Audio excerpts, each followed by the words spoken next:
Je regardais l'autre fois Fright Night. Fright Night. Ouais, le film avec le gamin qui se rend compte que son voisin, le voisin qui vient s'installer à côté est un vampire. C'est pas avec Colin Farrell? Alors ça c'est le remake ça. Ah ok. Et Colin Farrell parce que l'original il date de 1900, je l'ai même pas noté mais je crois qu'il date de 1988 ou un truc comme ça. D'accord. Donc vraiment pas récent et puis il y a 2-3 choses qui sont un petit peu différentes. Entre autres que dans la version avec Colin Farrell, le gars qui va voir, alors juste pour vous mettre dans le contexte, voilà, c'est un film d'adolescent, film d'horreur pour les ados quoi. Ah oui, ok. Voilà. Ok. C'est genre comme les Dents de la Mer, c'est encore un autre truc mais ouais, c'était plus un film orienté pour les adolescents de l'époque. D'accord, genre Freddy quoi. Exactement. Ok. Et donc en fait c'est un gamin, enfin un ado qui se rend compte que le gars qui vient d'habiter à côté se comporte de manière un petit peu bizarre. Et en fait c'est un vampire. Donc du coup il va voir quelqu'un pour l'aider et à le tuer en fait. Mais personne ne le croit. Donc c'est un peu lui contre le reste du monde. Et donc la version de Colin Farrell, en fait il va voir un gars qui fait des spectacles. Dont il a entendu parler, qui soi-disant il dit qu'il est chasseur de vampires et tout. Et dans la version originale, en fait c'est un show qu'il regarde à la télévision sur un gars qui présente des espèces de des petits courts-métrages et tu vois, lui en fait il fait la présentation, il est un peu le chasseur de vampires et t'as des petits films dans son émission.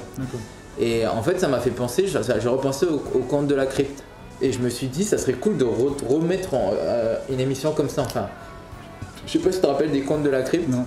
C'était présenté par le Squelette. Ah oui, non, je vois le générique, mais après le... Et c'était plein de petites histoires en fait, de... Même pas, genre chair de poule. Chair de poule, mais plus orienté adulte. Ok. Pas dans le sens où c'était gore ou quoi que ce soit, mais ça pouvait faire un peu plus flipper que chair de poule. Ok. Et ça a été une série populaire parce qu'il y a eu pas mal de courts-métrages qui ont été réalisés par des cinéastes, je dirais, du genre. Genre, on avait qui ont été réalisés par Stephen King, par Romero. Tu as eu plein d'acteurs qui sont connus aujourd'hui, qui étaient peut-être pas dans leur début, mais pas loin, qui sont apparus dans des épisodes. Donc c'était le rendez-vous de l'époque. Et quand j'ai vu, voilà, tu vois, ce rapport-là justement du gars qui présentait cette émission, et à ce moment-là, je me rendais compte que j'avais pas spécialement beaucoup de choses à regarder à la télévision. Mais ça aurait été cool d'avoir de nouveau un espèce de rendez-vous comme ça, frisson, où au final les histoires, elles n'étaient pas, c'était pas des grandes histoires, hein, c'était pas où des fois la fin, ça se finissait un petit peu comme ça mais ça faisait peur, t'avais tout l'univers justement avec le squelette qui faisait les présentations entre deux histoires qui faisaient des blagues un petit peu macabres. Et je me suis dit, j'avais l'impression que ça serait cool de remettre quelque chose comme ça au goût du jour. C'est pas ce qu'ils ont essayé de faire avec Black Mirror. Sauf que c'est moins effrayant quoi, mais Black Mirror c'est plus une satire sociale. Alors que c'est vrai que les contes de la crypte, tu vas avoir du paranormal, du serial killer, de l'extraterrestre, t'avais de tout. Et voilà, et donc je m'étais dit, ça aurait été sympa de... Parce qu'aujourd'hui je suis un peu dans l'attente du nouveau truc à regarder qui serait, et encore quand je dis nouveau truc c'est pas forcément ce qui plaît à tout le monde, mais le truc sur lequel je vais pouvoir accrocher.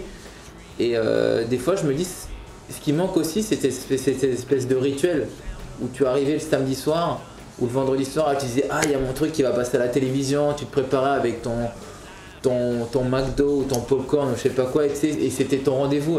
Et c'était pas genre je regarde les épisodes un petit peu en long, en large, en travers comme ça, c'était le samedi soir ou le vendredi soir que ça arrivait, c'était à Live Vision, t'avais pas le choix et c'était une manière aussi de se réunir.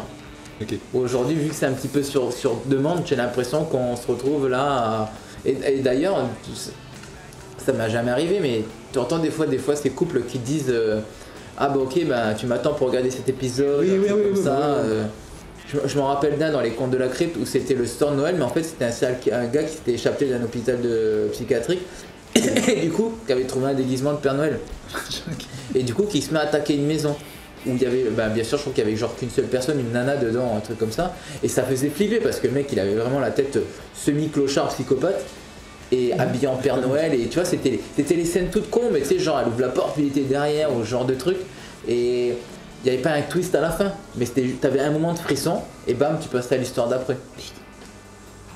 Donc voilà, je pense que ça serait bien de ramener un petit peu les classiques qui fonctionnaient à l'époque.